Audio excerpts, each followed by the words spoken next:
Okay, so the first thing I'm going to do is I have some tearaway stabilizer in my hoop, and I'm going to stitch out the trace for the design. I'm not sure what you call it.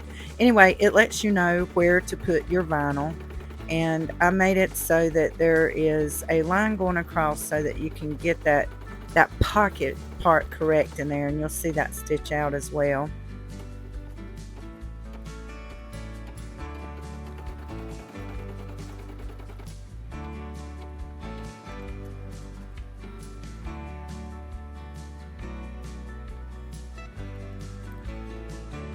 So I do go in with a fabric marker and just extend those lines, and I make sure that I leave about a half an inch at the bottom. And I do those markings because it's just easier than having to throw away perfectly good vinyl. Um, so you're going to see I have 3 pieces there, and mine measured, I do about 2.5 inches wide by about 5.25 inches long for these big pieces. And the little piece, I just always cut it on the fly. Once I have those big pieces cut out, I lay the vinyl out and look, and I cut that little piece out. So I don't really know what the measurements are for that. So then you see here that I'm taping everything down well, and I find that it is important to do that piece of tape in the middle because it's only happened a couple of times, but I've gotten my presser foot caught in there. So you just want to make sure that everything is laying nice and flat and is taped down well. And these, the results you get with the vinyl vary because some of the vinyl is a lot thicker than the other. But it all seems to work out really well for me. I love these little lighter cases. They're easy to make, and they're actually in demand. I have sold quite a few of them. So what I love about this design is one stitch. No cross threads to cut, no messy, changing threads and this and that. It's just one stitch. I set it up where it stitches twice around so it's nice and secure. And these are absolutely adorable. People love them, and they're easy to sell. So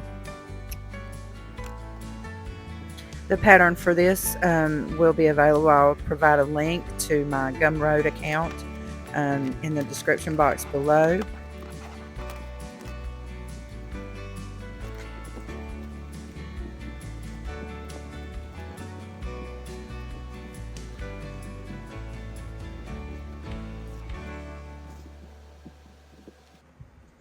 When you do this tearaway part, you just have to remember that those threads in there need to be trimmed. Don't pull on them. You just need to snip that little thread there so it makes it easier to tear that around.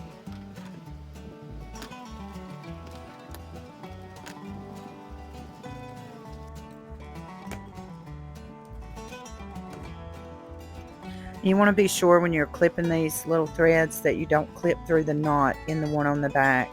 And that is another reason that I think it's kind of important to burn those threads. I'm doing that off camera because I had fans going everywhere, and I couldn't get the lighter to work. Um, but anyway, so when you're trimming, the one thing I've always seen and heard other crafters talk about is you just keep those scissors on that project and you turn the project, not the scissors. And you get used to it after a while. I messed up quite a few before I got used to the cutting process. Um, and now I'm going to add the snaps and the key ring and all of the materials that I use in this video. There will be affiliate links in the description box below. Affiliate links, as some of you may know, means that anything that you purchase when you click on my link, I get paid a small commission for it.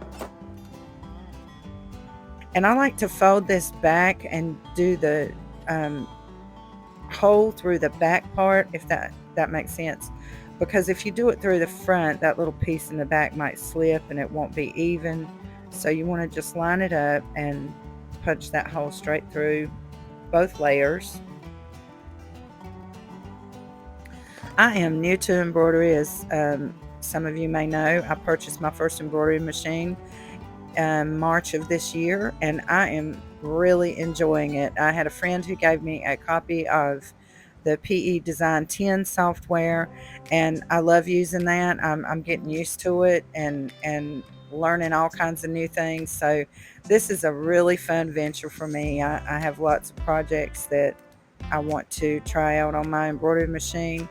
And this was a simple one that, each project helps you learn something.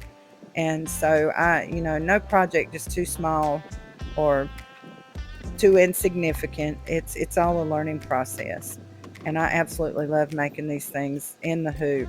I have a friend of mine who said she wasn't that crazy about in the hoop projects, but I actually love them because, you can just design the thing that you want to make and let the machine do the work for you. And everything turns out so pretty on this machine. So I love it. My machine is a Brother SE630. There you have it. And when I do the snap, you see there, I kind of pull on the key ring just to make sure that it's nice and snug and that it kind of rounds out that folded part, if that makes any sense to you. So there it is. There it is. There it is. And in case you're asking, does a lighter fit in there? A lighter does fit in there. Usually those standard little lighters that you get at the checkout at a convenience store fit right in there. That's it. Peace, y'all. Bye-bye.